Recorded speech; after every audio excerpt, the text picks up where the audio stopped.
All right, let's dive right in to another deep dive. Yeah. We are going to try and untangle a case that's been bugging people for decades now. The murder of Tracy Kirkpatre in Frederick, Maryland, back in 1989. Yeah. You guys sent in articles, news footage, forum discussions, even, wow, this one's really got you all hooked. Mm-hmm. And to be fair, who isn't intrigued by a good cold case? It's like a giant puzzle just waiting for someone to, to put all the pieces together. Yeah, there's something about, not knowing, the mystery that just grabs us, pulls us in. And in this case, you have Tracy, who seems like she had a pretty normal life, and then suddenly it's over. Violent end. It's really unsettling. Absolutely. 17 years old. Yeah. Honor student, working 2 jobs to save up for college. Mm-hmm. And everyone who knew her said she was well-liked, no enemies. It's hard to imagine why anyone would want to hurt her. Yeah, it makes you question everything you think you know about safety, about things making sense. Right. So, okay, let's set the scene. March 15th, 1989. It's a little after 10:40 p.m. We're at the Westridge Square Shopping Center. Okay. The security guard, Donald Barnes Jr., he's also a deputy sheriff, by the way. He's making his rounds, and he notices the lights are still on in Eileen Ladies Sportswear. That's a little creepy right from the start. Yeah, you get this feeling like something isn't right. Something's off, yeah. He finds the front door unlocked, calls out, no answer. So, cautiously, he goes in. Okay. And at first, everything seems normal. But then, he gets to the stockroom, and that's where he finds her. Tracy's body on the floor. The stockroom, do you think there's any significance to that? Like, did the killer, I don't know, maybe they knew the store layout or chose that spot for a reason? It's definitely something to think about. I mean, stockrooms are usually out of sight, hidden away. So maybe the killer wanted to hide what they did, make sure nobody found her right away. That makes sense. Yeah. So the police get there, and they find that Tracy was stabbed multiple times. Chest, back. But get this, no signs of a struggle. The register, untouched. Receipts are all neatly stacked. So if it wasn't a robbery, what was the motive? Well, when there's no obvious reason like stealing money, it usually means the killer knew the victim. This wasn't some random act. This was personal. Someone wanted her dead. Yeah. And to make this even more tragic, Tracy's parents, Diane and William, they got to the mall before the police could even tell them what happened. Wow. They had this feeling something was wrong. That gut feeling parents get, it's powerful. They just knew. And their fear was not just some random worry. William told the police that Tracy had said to him, "If I'm not home by 11, something's wrong." Had that sends chills down your spine. She knew, or at least suspected, that she was in danger. What did she know that she didn't tell anyone? Gives me goosebumps, yeah. This seemingly normal girl felt like her life was in danger. And to make things even more complicated, William mentioned seeing Tracy talking to her ex-boyfriend, John German, at the store the night before. The ex-boyfriend. Always someone the police look at in these cases. But it's weird, in everything you sent me, there's nothing about John after that. No details about their relationship. If the police investigated him, nothing. Right. Why even mention him at all then, unless it was important? Exactly. It feels like a piece of the puzzle is either lost or someone doesn't want us to see it. I'd really like to know more about this John guy and what his role in all this might be. Me too. So the police are trying to figure out this whole ex-boyfriend thing, and at the same time, they're piecing together Tracy's last day. Yeah, making a timeline, that's crucial in any investigation. It helps narrow down when the crime happened and maybe even rule out some suspects. And from what people said, it seemed like a completely normal day for Tracy. Left school for work at 1 p.m., went to her first job at another store, finished there around 4, then started her shift at Eileen's. Her mom even brought her dinner between 6 and 7:30, found Tracy alone, reading a book. Everything seemed fine. So we know for sure she was alive and well at 7:30. That's a really important point in our timeline. Right. And the store manager stopped by around 8, said there were no customers, and the store computer shows no sales after 8 p.m. So, looks like Tracy was alone from that point on. So that narrows down the time frame even more. Was the killer waiting for her to be alone, or did they just, take a chance when the opportunity came up? Yeah, it's like she disappears between 8 p.m. and when Donald finds her, a little after 10:40. More than 2.5 hours we don't know anything about. What was going on during that time? Who else might have been at the mall? Seen something? Talked to Tracy. This is where things get really interesting. Yeah, and those missing hours, they become even more important when you look at what the autopsy found.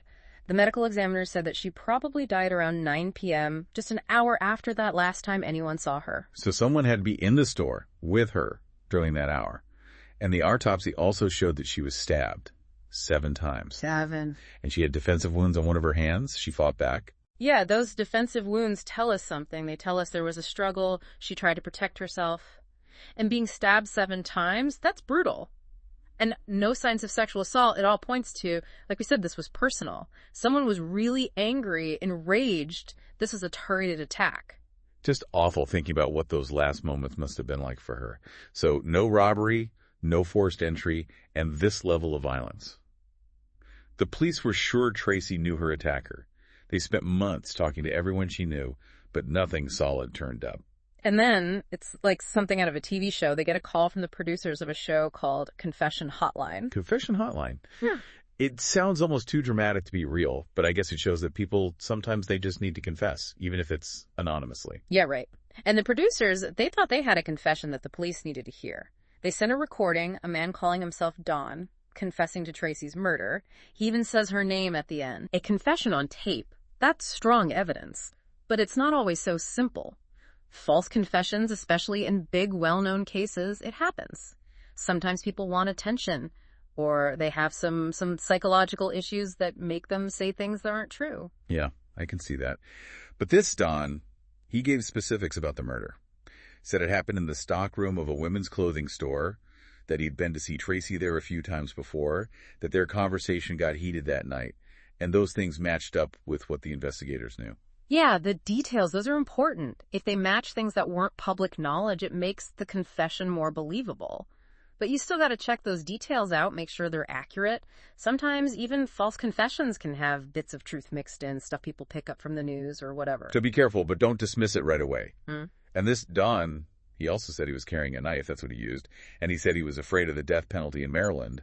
That's why he wouldn't turn himself in. That part about the knife and being afraid of the death penalty could be real remorse, real fear. Or it could be, him trying to control the story, make people think a certain way about him.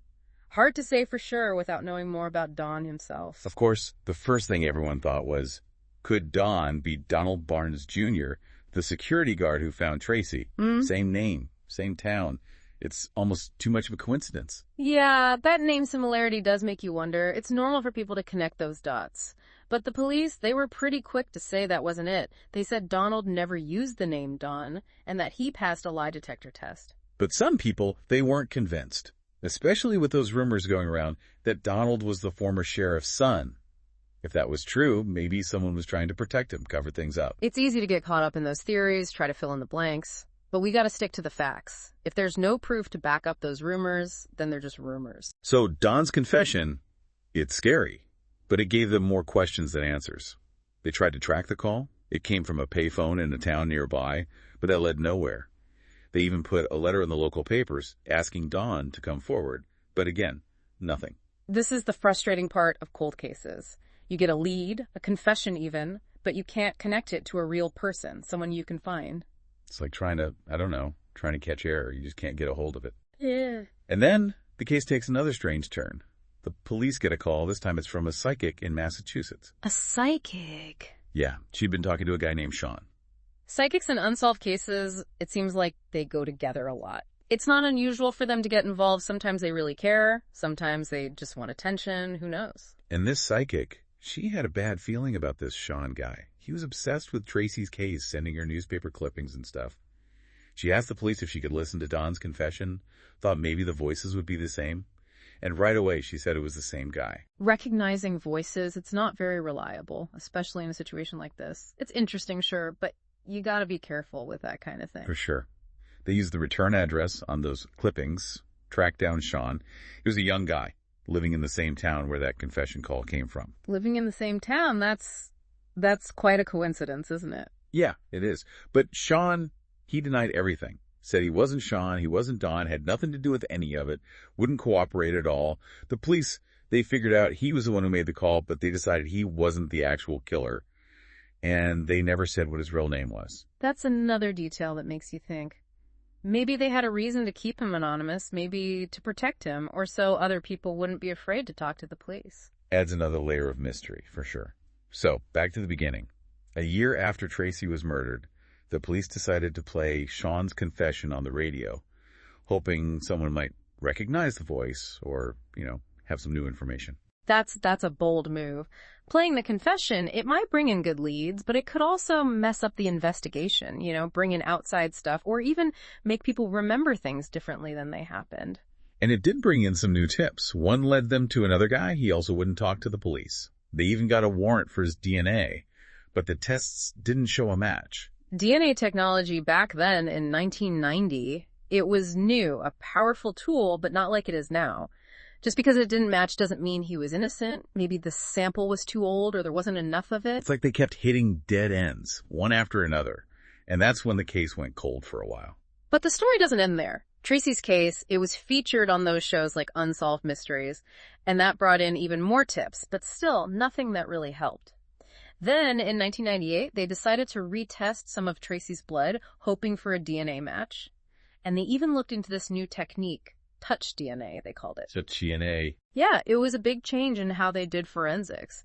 It let investigators analyze really tiny amounts of DNA, like from skin cells, and that could be huge in cases where there wasn't much other DNA evidence, like blood or saliva. So even if the killer didn't leave any blood or anything like that, maybe they left skin cells behind on Tracy or her clothes or somewhere at the scene. Exactly. It opened up a whole new way to solve these old cases.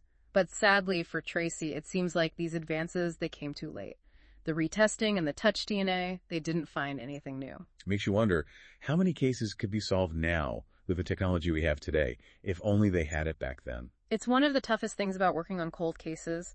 We have the knowledge now, the tools that could have given answers years ago, but we can only use them now, hoping to find clues that might have been lost or forgotten over time. Like trying to solve a puzzle, but some of the pieces are faded or gone. Yeah, exactly. Then in 2012, they brought Tracy's case to the Vidocq Society.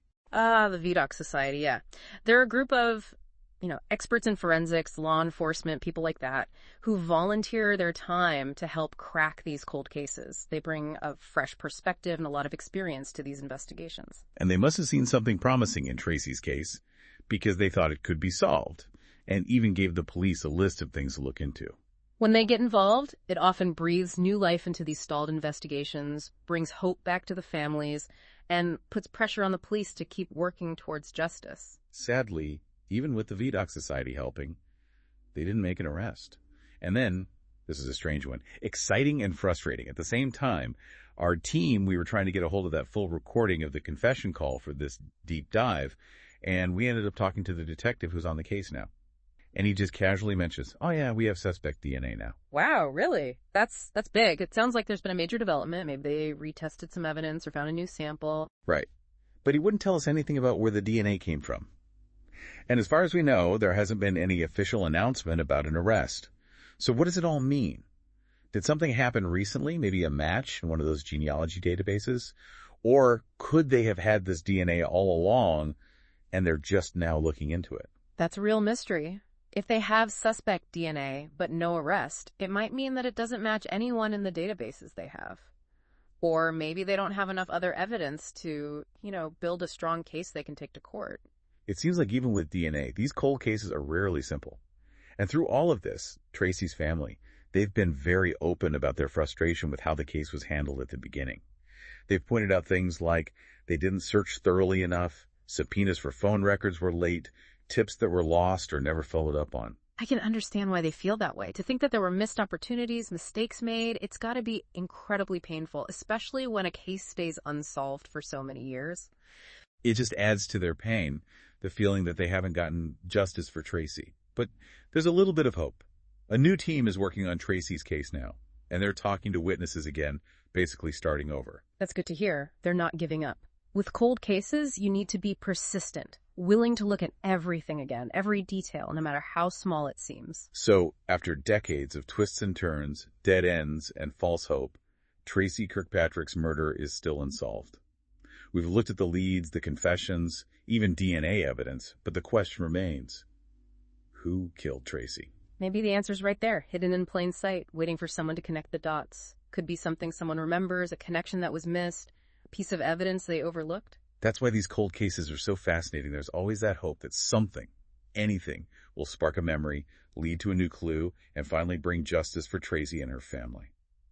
What about this case really struck you? What stayed with you? For me, it's what Tracy told her father. If I'm not home by 11, something's wrong. Like, she had a feeling, knew something bad was going to happen. What did she know or suspect that we haven't figured out yet? It's a chilling thought to end on, for sure. If anyone out there has any information, anything at all, even if it seems small or unimportant, please contact the Frederick Police Department. You can find their contact information in the show notes. Even the smallest detail could be the missing piece that solves the whole puzzle. Memories may fade, but the fight for justice never should. We encourage you to look into this case yourselves, read what's out there, maybe even submit a tip if you think you have something. You might just be the one who finally helps solve Tracy's murder and bring some peace to her family after all these years.